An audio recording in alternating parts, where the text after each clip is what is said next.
So here are the facts. There is no doubt that the deficit has fallen under President Biden so far. It was about $3.1 trillion under President Trump in fiscal 2020. It was about $360 billion lower than that, so about $2.8 trillion in fiscal 2021, mostly under President Biden.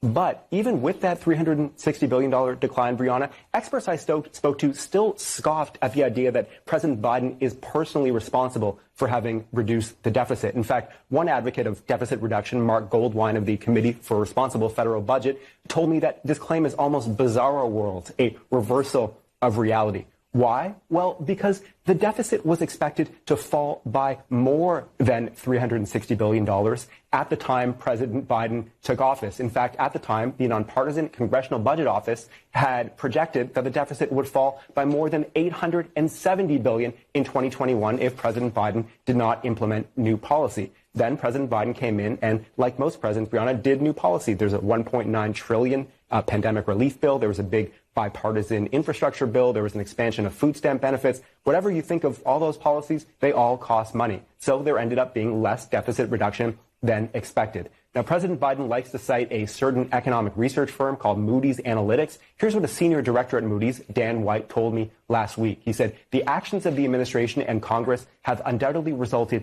in higher deficits, not smaller ones. It is encouraging that the administration has proposed some initiatives to bring down the deficit, but so far, none of those initiatives has been seriously considered. Now, Brianna, people might still be confused. If President Biden's actions have made the deficit higher than it otherwise would be, how has the deficit still fallen at all under President Biden from the end of the Trump era? In short, it's because of temporary pandemic spending. It was scheduled to expire, and it has expired.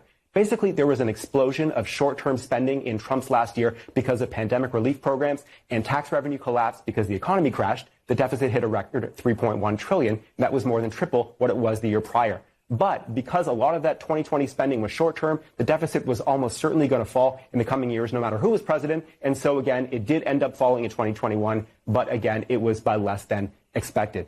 If I said it, I meant it. Bite my tongue for